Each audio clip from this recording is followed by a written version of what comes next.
नमस्ते दोस्तों। मैं राजा कुमार।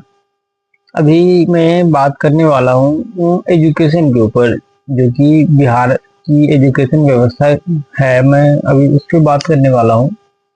अभी ही बिहार के नए एजुकेशन मिनिस्टर शिक्षा मंत्री बने हैं मिथिलेश तिवारी, जो कि बीजेपी के एक पूर्व एमएलए थे। अब वो जो है बीजेपी से एजुकेशन मिनिस्टर बने हैं बिहार के। मैं अभी उसी पे बात करने वाला हूँ कि उसके कारण क्या क्या कठिनाइयाँ, क्या क्या दिक्कतें होगी बिहार के शिक्षा व्यवस्था को। अभी इसी बीच का एक वीडियो वायरल हो रहा है सोशल मीडिया पे, जिसमें वे एक झाड़ू वाले बाबा के पास जाते हैं मंदिर, और वहां से झाड़ू से आप खुद को झड़वाते हैं, उससे आशीर्वाद लेते हैं। झाड़ू से वो बाबा जो है उसकी पीठ पे मारता है 2-4 बार, और फिर हो गया। चारों ओर घुमाता है झाड़ू से आशीर्वाद देता है। सीधे कहूँ तो झाड़ू से आशीर्वाद लेने जाते हैं वो मंदिर।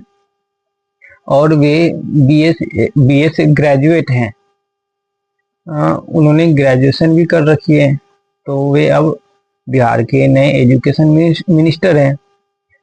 तो मैं कहना चाहता हूँ कि इस तरह के मानसिक गुलामी वाले एजुकेशन मिनिस्टर, जो कि एक अंधभक्त है। अंधभक्त तो है, इसका अर्थ ये है कि उसमें इंटेलिजेंस नहीं है, उसमें बुद्धिमत्ता नहीं है, इसलिए वे अंधभक्त भी है।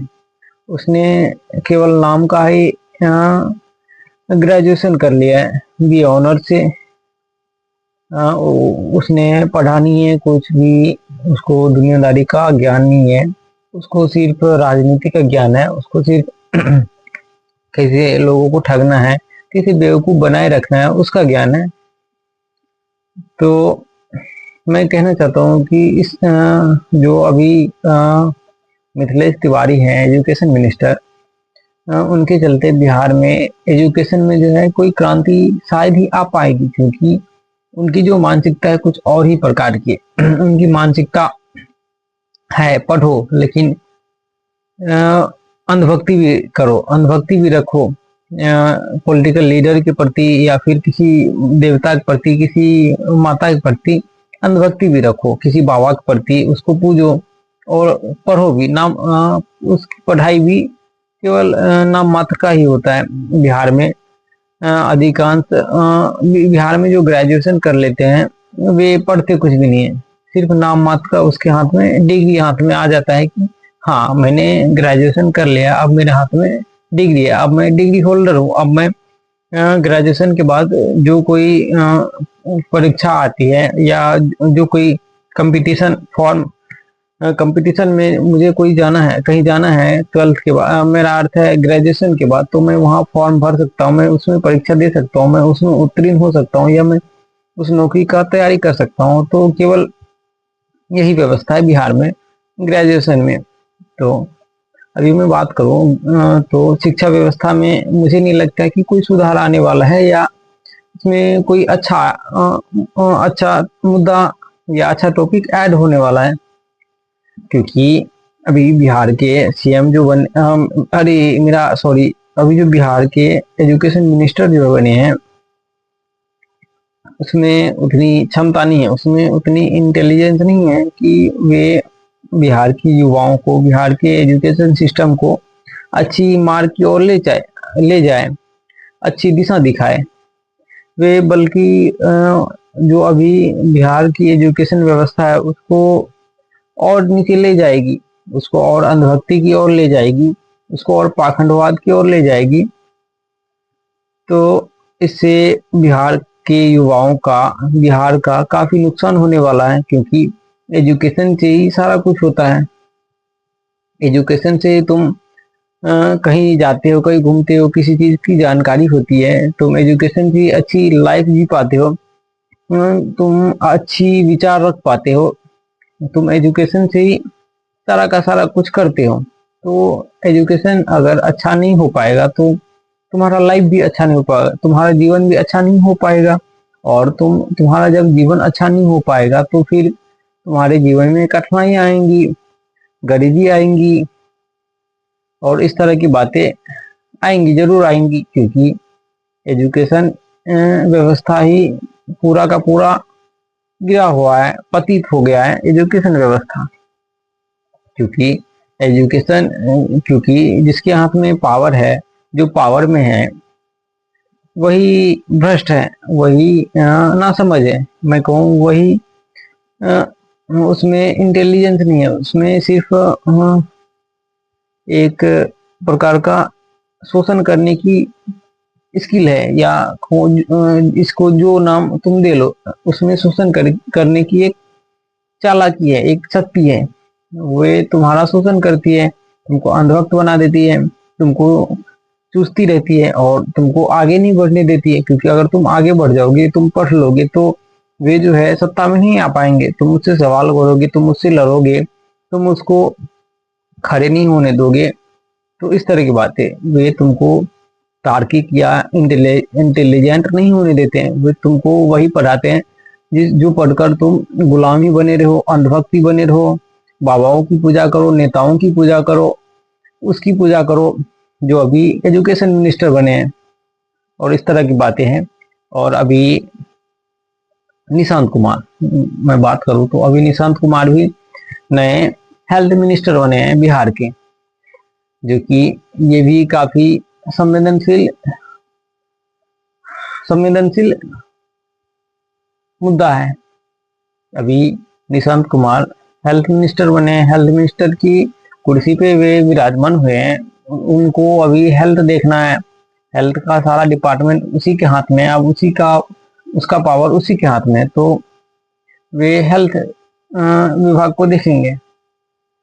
तो अभी सोशल मीडिया पे रील्स वीडियो वगैरह वायरल होती है कि निशांत कुमार खुद ही अस्वस्थ लग रहे हैं, तो वे क्या बिहार को स्वस्थ रखेंगे, स्वास्थ्य व्यवस्था संभालेंगे। और ऐसा देखने को भी मिलता है कि निशांत कुमार थोड़े सुस्त तरीके से जीते हैं, सुस्त तरीके से चलते हैं, सुस्त तरीके से बात करते हैं, रहते हैं। तो ऐसा रील जो अभी सोशल मीडिया पे वायरल है, तो ये ठीक भी है, क्योंकि उसकी बॉडी लैंग्वेज, उसकी मानसिकता के अनुसार ही सोशल मीडिया पे रील बनाकर वायरल किया जा रहा है। तो अगर मैं फिर बात करूं तो अभी अभी भारत के पीएम ने एक घोषणा किया है कि भारत की जनता को मातृभक्ति दिखानी पड़ेगी, देशभक्ति दिखानी पड़ेगी। उसको खाने का तेल जो है होता है, वो उसमें कमी करनी पड़ेगी, उसको बचा बचा के खानी पड़ेगी, उसका यूज करना पड़ेगा। और जो पेट्रोल वगैरह होती है उसका भी कम यूज करना पड़ेगा, वाहनों का कम यूज करो, मेट्रो का यूज करो, घर पे बैठ के काम करो, इस तरह की बातें कही गई है। और इसमें कहा गया है कि तुम एक साल तक देशभक्ति करो, तुम एक साल तक देश के नाम सोना अर्थात गोल्ड मत खरीदो, तुम किसी भी फंक्शन में गोल्ड मत खरीदो, अभी बगैर गोल्ड के ही एक साल तक रहो, तुम विदेश यात्रा मत करो, तुम एक साल तक देश में ही रहो, देश में ही सफर करो। लेकिन पेट्रोल, तेल, इन सारी चीजों को बचा के रखो, इस पे ध्यान दो। और अभी वही बात बोलने के बाद वे रोड शो करने लगते हैं, वे गुजरात में एयर शो करने लगते हैं, हजारों लीटर पेट्रोल खत्म कर देते हैं और खुद फॉरेन में जाते हैं घूमने। और क्या कहूँ मैं, और अभी मैं कहूँ तो खुद लाखों का सूट पहनते हैं, हजारों का चश्मा पहनते हैं, लाखों का घड़ी पहनते हैं, हजारों का सूट पहनते हैं, इस तरह की बातें।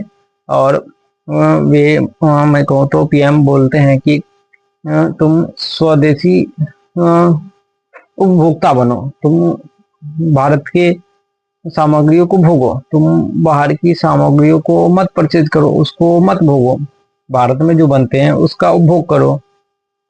लेकिन वही पीएम जो है गाड़ी का जो उपभोग कर रही है, कार, वो फॉरेन से आती है। घड़ी, चश्मा, सूट वगैरह सारी की सारी फॉरेन कंट्री से आती है। लेकिन तुम्हारे पास इतनी क्षमता नहीं है कि तुम फॉरेन से कुछ भी खरीद सको, क्योंकि सभी लाखों करोड़ों की सामग्रियां होती हैं। क्योंकि अभी मैं बता दूं कि तुम इतने गरीब हो, भारत में इतनी गरीबी है, भारत में इतनी बेरोजगारी है कि इसकी चर्चा जितना किया जाए उतना ही कम पड़ जाता है। क्योंकि भारत में इतनी आबादी ही है। भारत अगर दुनिया की नजरों से देखा जाए तो भारत क्षेत्रफल की दृष्टि से 7वां नंबर पे आता है। फर्स्ट में रसिया आता है, उसके बाद ब्राजील आता है, उसके बाद उसके बाद चाइना आता है, और 3-4 देश आते हैं। उसके बाद 7वां नंबर पे भारत आता है। लेकिन अगर मैं बात करूं तो भारत जो है, भारत दुनिया में एक फर्स्ट नंबर पे आता है पॉपुलेशन के मामले में। लेकिन भारत क्षेत्रफल के मामले में 7 नंबर पे आता है, किंतु पॉपुलेशन के मामले में 1 नंबर पे आ जाता है। यहाँ पे पॉपुलेशन भी काफी संवेदनशील मुद्दा है। पॉपुलेशन पे भी सरकार को कार्य करना चाहिए, इस पे भी सरकार को बोलना चाहिए, तभी कुछ ठीक हो पाएगा। सरकार को, या मैं कहूँ, अब जनता को जागना पड़ेगा, अंधभक्ति छोड़नी पड़ेगी।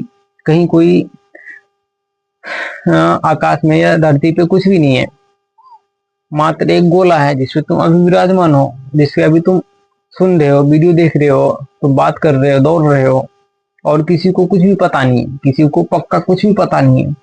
चाहे कोई भी हो, चाहे बड़े से बड़ा वैज्ञानिक ही क्यों ना हो, उसको भी पक्का कुछ भी पता नहीं है कि क्या हुआ, कैसे हुआ, क्यों जीवन है, किसी को इसके बारे में कुछ भी पता नहीं। तो मैं तुमसे कहना चाहता हूँ कि तुम रहो, तुम प्रेम पूर्वक जियो। मौत के बाद क्या होता है उसका तुमको पता नहीं, या फिर जीवन कैसे आई उसका तुमको पता नहीं, पूरा पूरा पक्का पता नहीं।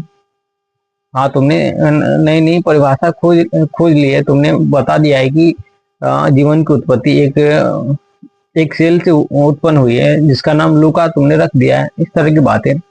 लेकिन अभी भी किसी को पक्का पक्का पता नहीं है। अभी भी लोग पृथ्वी के बारे में, जीवन के बारे में, मौत के बारे में पूरा का पूरा नहीं जान पाए हैं। अधिकांश भाग अभी जानने को बाकी है। और जो वैज्ञानिक कुछ जानते हैं वे कहते हैं अभी जानने को बहुत ही है, अभी जितना जाना उतना ही कम लग रहा है। तो इस तरह की बातें हैं। तो मैं तुमसे कहना चाहता हूँ, तुम जागरूकता को प्राथमिकता दो।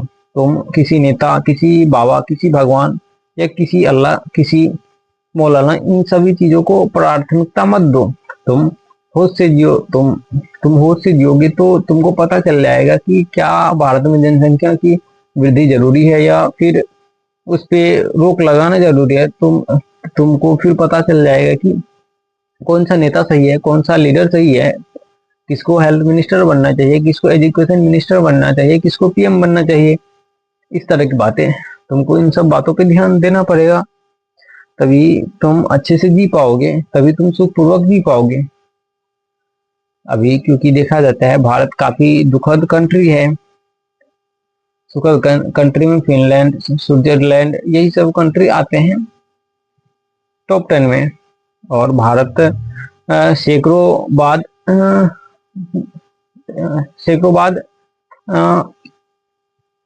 आते हैं। भारत शायद 157 नंबर पे है। भारत का जो पासपोर्ट है, वो पासपोर्ट इंडेक्स में भी सैकड़ों नंबर बाद आते हैं। इस तरह की बातें हैं और कई बातें हैं। तो मैंने तुमसे अभी कहा कि तुम अंधभक्ति छोड़ो, तुम शिक्षा पे ध्यान दो, तुम खुद पे ध्यान दो, तुम जागरूकता पे ध्यान दो, तभी तुम्हारे जीवन में कुछ अच्छा हो पाएगा, तभी तुम्हारा जीवन खुशहाल हो पाएगा, और फिर तभी तुम संतुलित होकर जीवन को जी पाओगे। अभी तुमने जितने भी राजनेता, जितनी भी पार्टियां खड़ी कर रखी है, वे सभी तुम्हारा शोषण कर रही है। या फिर मैं कहूँ, पूरा का पूरा सिस्टम यही है कि दूसरे का यूज करो खुद के लिए, खुद के परिवार के लिए। तुम्हारा यूज करे नेता, तुम यूज करो किसी और का, खुद के लिए। नेता भी खुद के लिए कर रहा है, अपने परिवार के लिए कर रहा है, अपने बच्चों के लिए कर रहा है, किंतु तुम भी कर रहे हो किसी ना किसी का। तुम भी दुकान पे किसी ना किसी से झूठ बोल रहे हो, किसी ना किसी को ठग रहे हो, तुम भी कहीं ना कहीं किसी को ठग रहे हो। तुम दोस्तों से चीट करते हो, प्रेमियों से चीट करते हो, रिश्तेदारों से चीट करते हो, ग्राहकों से चीट करते हो। तुम भी दूसरों को चीट करते हो खुद के लिए, खुद के परिवार के लिए। तो पूरा का पूरा सिस्टम ही ठप हो चुका है, बर्बाद हो चुका है। तो मैं फिर कहना चाहता हूँ कि ये सारी की सारी चीजें जागरूकता से ही सही होंगी। तो तुम अब भी जागरूकता पे ध्यान दो, तभी तुम्हारा जीवन, भारत का जीवन या भारत के 150 करोड़ लोगों का जीवन सुखद पूर्वक हो पाएगा, सुखद पूर्वक जीवन जिया जा सकेगा। और यही दुनिया के लिए और तुम्हारे लिए अच्छा है। तुम इन सब बातों पे ध्यान मत दो कि मौत के बाद क्या है, जीवन के पहले क्या था, बाबा कौन है, बाबा की पूजा क्यों करनी है। तुम इन सब बातों को छोड़ दो, तुम खुद पे ध्यान दो, तुम खुद को देखो। तुम एजुकेशन, स्वास्थ्य, इन सारी बातों को प्राथमिकता दो, इन सब बातों को तुम देखो, क्योंकि यही बातें तुम्हारे जीवन में जीने के लिए जरूरी है। ओके, तो बस इतना ही मैं फिर कहना चाहता हूँ कि तुम जागरूक बनो, तुम जागरूकता पे ध्यान दो। जागरूकता बढ़ेगी तो तुमको ये फील होने लगेगा या महसूस होने लगेगा कि हाँ, शिक्षा भी जरूरी है, स्वास्थ्य भी जरूरी है, अच्छा नेता भी जरूरी है, प्रेम भी जरूरी है, करुणा भी जरूरी है। इन सारी बातों को इन सारी बातें तुम्हारे माइंड में चलने लगेगी। तो फिर यहीं तक मैं अपनी बातों को रखता हूँ, आगे मैं फिर बात करूंगा नेक्स्ट वीडियो में। ओके, धन्यवाद।